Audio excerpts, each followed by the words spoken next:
Shalom. Before I get started, hold on. Like that. Give me a second.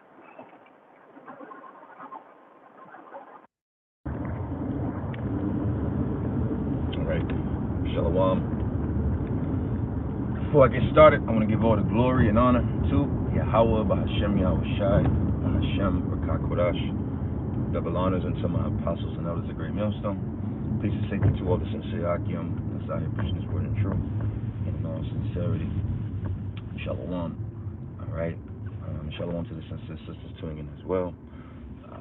As you can see, it's a little weather's a little crazy here. You know, it's 6:30 in the morning, but it look like it's like the sun just going down type time. But it's Friday. That's lightning right there. July the 21st, man. All right, things is moving, man. And I'm gonna entitle this little rant this morning is a random thought I had early in the week, and I've been wanting to do this lesson. And it came back to me just a few minutes ago, so I said, you know what, that's the spirit. I'm gonna jump on that. If you're familiar with history, familiar with any level of conspiracy to a certain extent,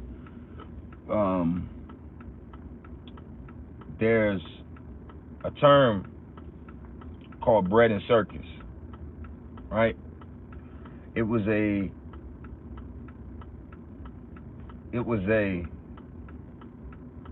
psychological warfare being used against the Romans in ancient Rome to distract them from the fact that the government was failing, that Rome was failing. So that's where you get the term bread. The term bread and circus comes from them. The bread represents the food. So in Rome, they made sure to keep food, make sure the people keep food, you know, eating, gluttony, you know. So that's one element of the distraction. You know, they used to have, I think, buffets and shit like that comes from Rome. I know that it's not bad. I know for a fact that they used to have like trash cans or whatever, or bins in the back of the dining areas, so you could throw up and keep eating. All right, gluttony. So that's the bread side. Then you got the other side, which is the circus side. They shalom to the brothers tuning in, to people tuning in. Then you got the circus side, which is the entertainment. That's the sports. That's the fun, the singing, the shows, the acting, the festivals, you name it. That's what that is. So you have the term bread and circus. But like I said, I had a thought earlier in the week, and I was like, there's no more bread and there's no more circus, man. Think about that. Bread and circus is the final act. It's the last stage of distracting you. It's the last defense. It's their, like, not our defense. It's their last defense of keeping the souls of the people content in a happy space. Because, like, right before I had that thought, I was thinking about the fact that America, I was like, man, America really, this is going to sound crazy or silly, I'll say. But really, America need a big ass pizza party or ice cream party or something. You know, when your boss at your job feel like he's losing, he wants to celebrate. Hold on. He wants to. Good job, guys. You're doing a good job. You know, you're doing a good job. We're gonna keep moving. You know, I want to show some appreciation. Here's some Little Caesars pizza and RC soda. You know, but you know, of course, that shit don't really work. You know, but you get my drift. Is this place needs, and when I say need, mind you, I'm being sarcastic, I'm being facetious, I'm being all of those things. I'm not being this. That would never. It would never happen, and it would never work because it's too late. It's just too late. Okay. There is no more you know, metaphorical pizza parties that they could give America. That's why I said the bread and circus is done. There is no more bread. Okay, there's no more. Oh, man, come on, man.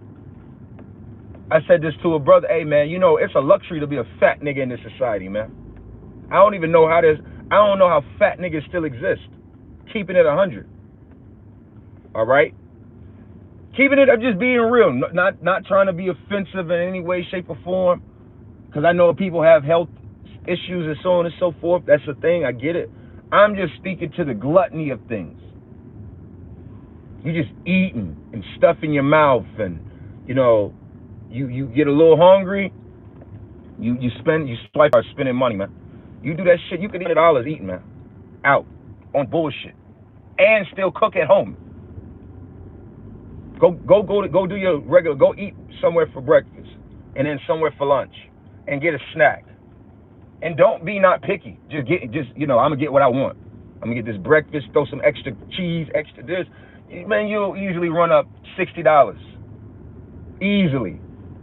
And don't have a woman. Don't have children. I'm talking that was a single number.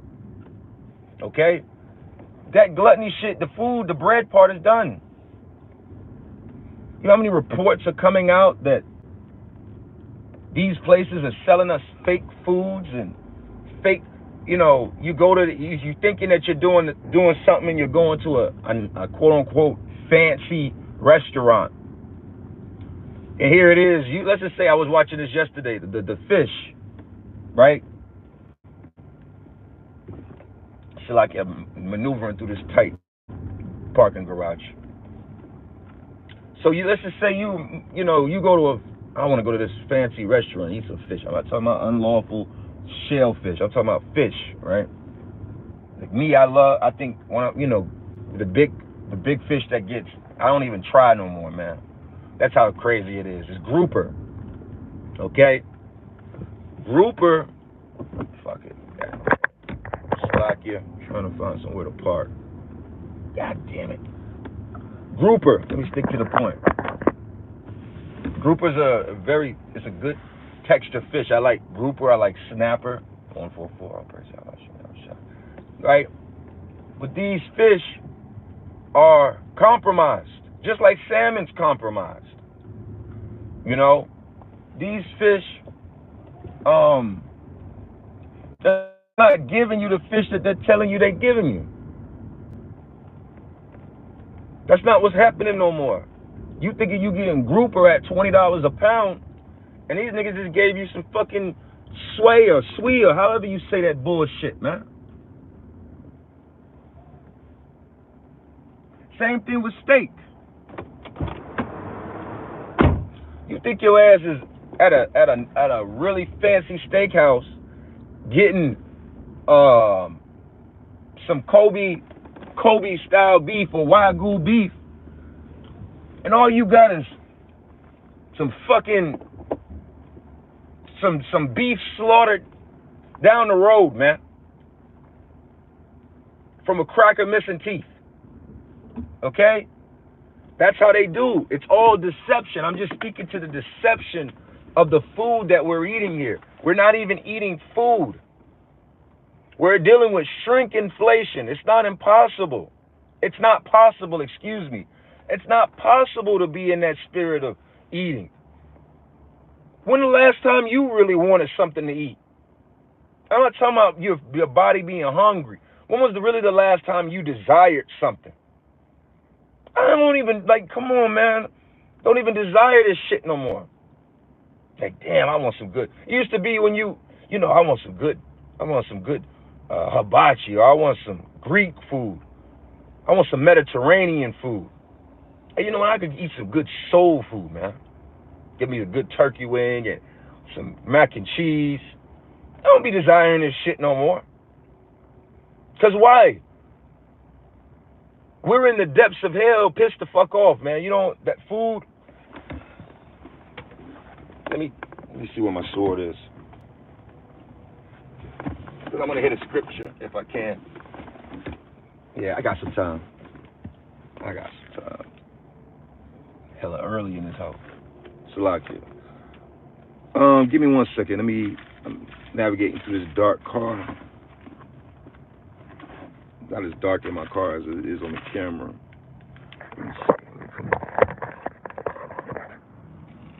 I put it right there. It's still dark as hell. Bear me 1 second.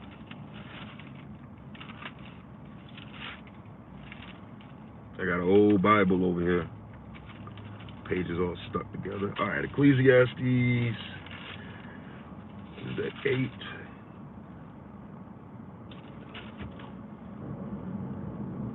Yep. This is Ecclesiastes 8 and 15 real quick. And it says, Then I commended mirth, because a man have no better thing under the sun than to eat and to drink and to be merry. For that shall abide with him of his labor and the days of his life, which Yahweh Shem Yahushai giveth him under the sun. So, although in the chapter previous, in Ecclesiastes 7, King Solomon was telling us to what? It's better to go into the ways of the house of mourning than it is into the house of mirth. That's temporal. We're in the house of mourning now. What? See, like we always used to say, these people they're going to come into our reality soon. This is always, we've been in the house of mourning. But right now, this America as a whole is in the house of mourning. This is a mournful place. All right? Like, hold on, let me see if I can.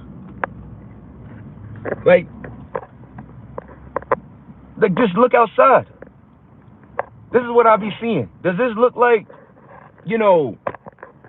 some feel good, make you feel happy, you're enjoying the day? Like, this shit is not, this place is giving off the spirit of mourning.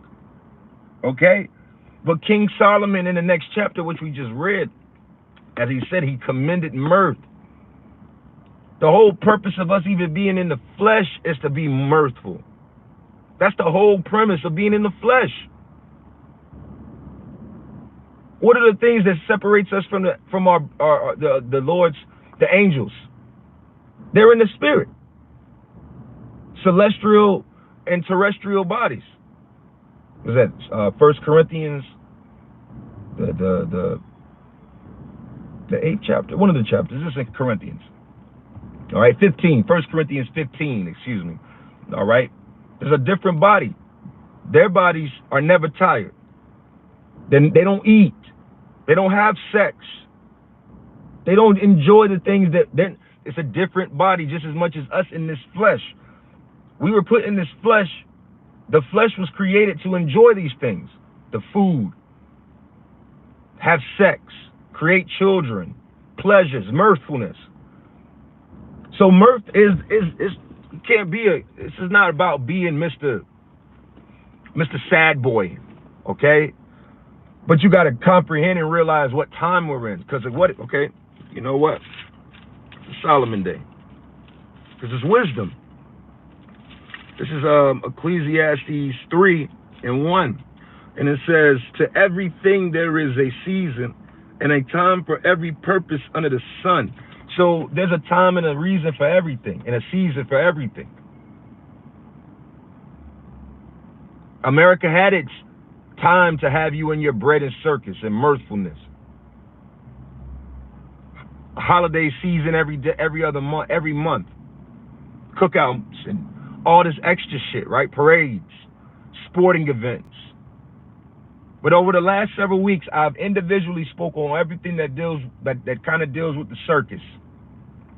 And you tell me, what part of this circus is excelling? The music, cooked. The sports, cooked. All right? The movies, film and movies at 144 at a time, 14 minutes. The movies and film, like I say, television. All this shit is fucking cooked. You understand? It's cooked. The food is expensive. So you get the Super Bowl, for a weak ass show, weak ass game, to spend $200 on fucking lemon pepper wings and tater tots. Come on, man.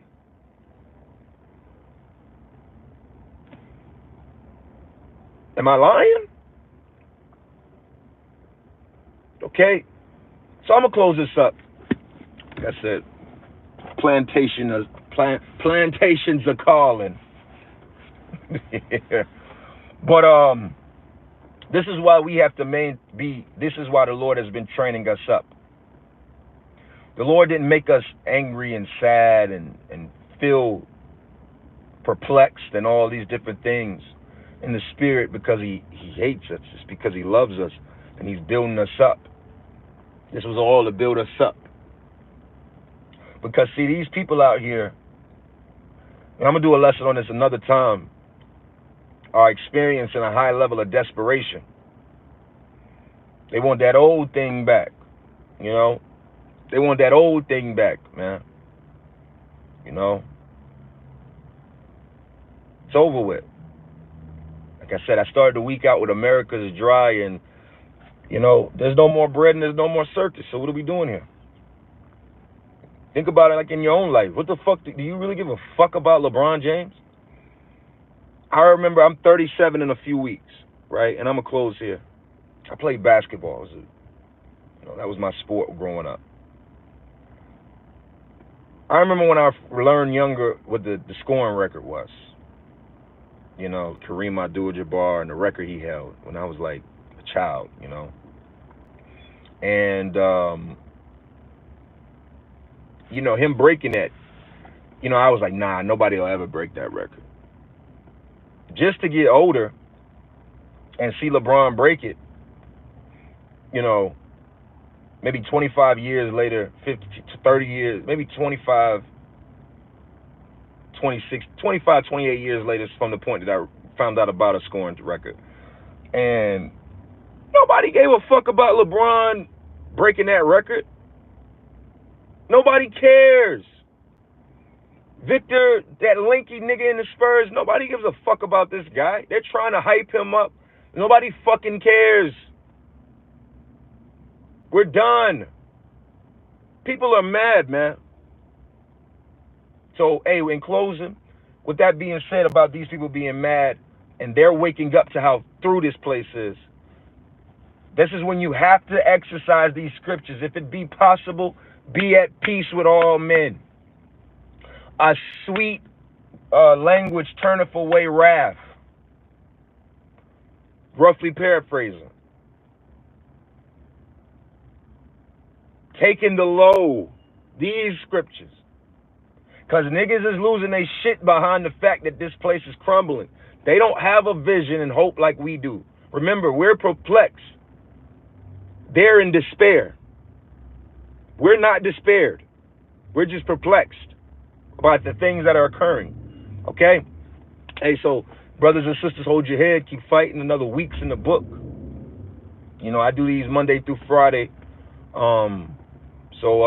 Like I said, hey man, keep fighting, keep pushing. You know, keep fighting the good fight. We almost out of here, man.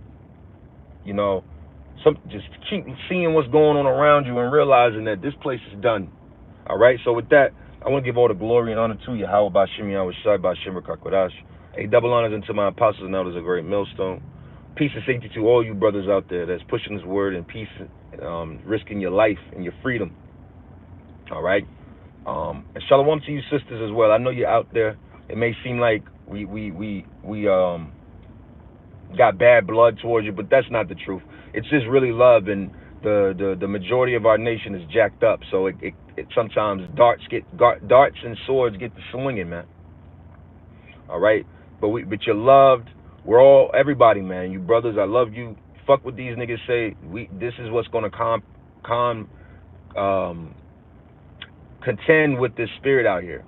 The love of many is waxing cold, but that doesn't mean that we gotta wax cold. We need to wax warmer with each other, wax more loving with each other. So I love you all, whether I met you or not. You're loved, and I pray for you. If you're in this spirit, sincerely fighting to please Yahweh Bashim Yahweh Shai, okay? Hey, so with that, shalom to all you.